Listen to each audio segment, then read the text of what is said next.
Of course, on the other hand, instead of the child being hyperactive and impulsive, we have a child that could actually be inattentive. And that's something totally different. And in a way, it's sad because, especially if these kids are reasonably intelligent, they tend to vanish under the radar until they're really not able to keep it together anymore.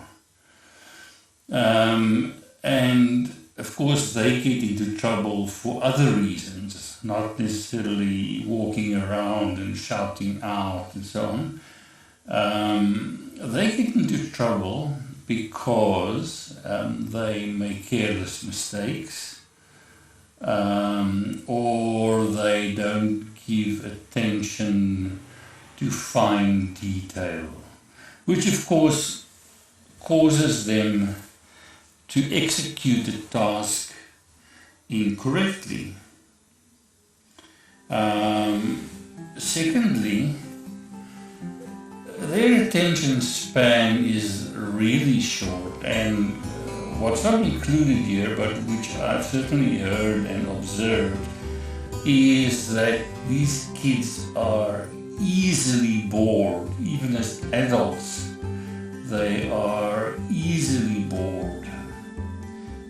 So, for example, if you're trying to do homework with him, you may find that you have to work very hard to keep them focused on the task at hand.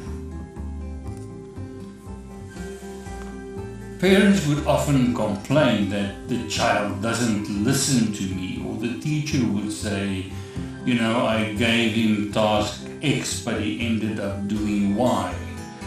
And sometimes, unfortunately, grown-ups interpret this as being naughty, being disrespectful, challenging authority,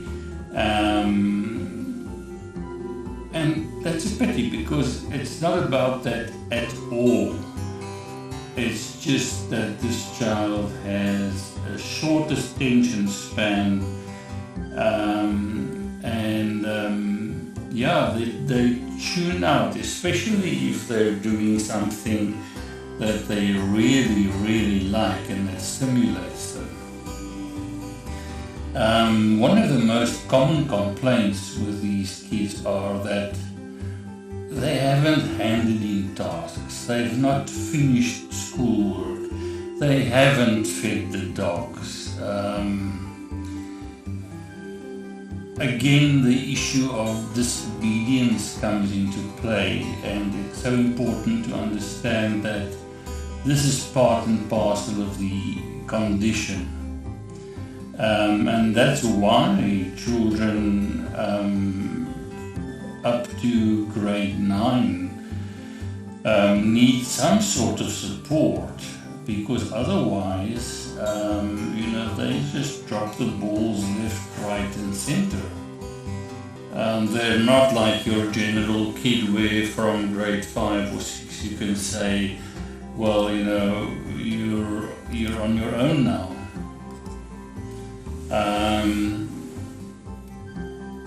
Sometimes you should do yourself the favor of upending their school bags, and what you'll probably find is lots of pieces of paper, circulars, things he should have handed in, but everything's a disorganized mess. One of the ADDs that I've worked with, when he was cleaning out his cupboard after grade 12, actually found some papers that he needed in grade 9. Now, how is that? Sort of funny, but not funny. It's very hard to get these kids to settle down to work. if they know that they've got to come and sit and do homework with you, they will duck and dive because A, it's an effort, B, it's boring, C, there are so many other things that distract their attention. And I think added to that is that when the parent works with a child like this, there's often the temptation to become a little bit aggressive, which of course makes it more unpleasant for the child.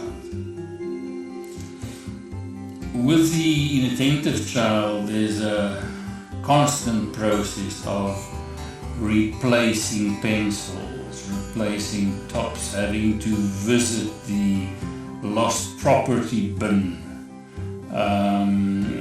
They come to class and they're supposed to have colored pencils, but they don't. And if you ask them, where's your red pencil, the general response would be, I don't know. And, that's that. There are two types of distraction at play here. One being is that, for example, if the child is sitting at school, any external noises, things that happen, people in the passages, tractors, lawnmowers, aircraft, police sirens, they all distract the child, but the child is also internally distractible. What does that mean? It says that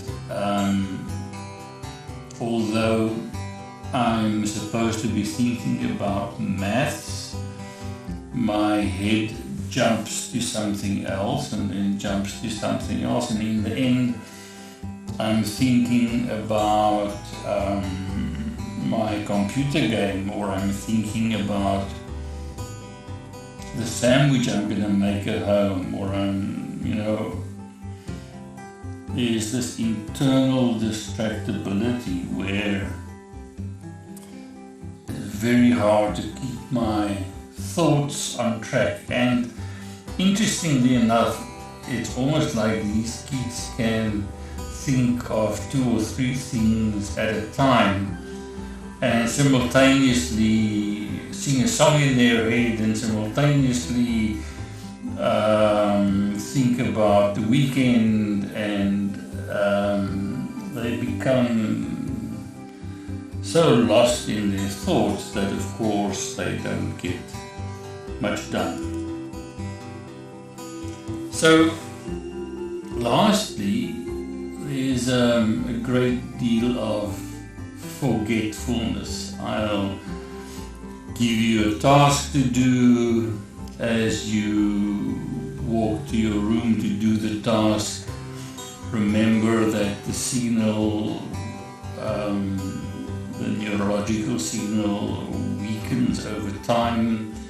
So when I get to my room, I've sort of forgotten what am I supposed to do now, and then I get sidetracked, and then I see my soccer ball, and then I see the dog, and then I just quickly want to do something, and so it goes. Or I may give them chores, and they end up not remembering, which of course for them is ultimately pretty embarrassing, because if you look at the behaviors we've discussed, these are all behaviors that could typically get the child into trouble. So, just referring to the inattentive features, again, if we've got 5 features present for 6 months or more, and the child is younger than 12, it's highly likely that we're dealing with ADD. That's now the one without the hyperactivity and the impulsiveness. There are other mental conditions where you would find a typical similar profile, but that would be few and far between. Interestingly enough, as the child grows up and becomes an adult, often the hyperactive profile tends to take a backseat, but the inattentiveness stays in the foreground. So what I'd like you to do, as I said, would be to go sit down perhaps with a piece of paper and draw a family tree and see if you can find people on your side or your spouse's side of the family who have similar features. Next time around, we will chat about the impact that these features have on the child as well as the parent and the teacher, because they do.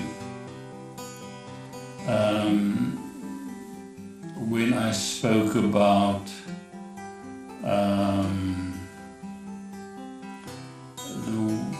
the cycle we have here in terms of how the ADD works, we know that yes, there's the chemical imbalance, there's the featured behaviors, and that causes emotional and psychological distress.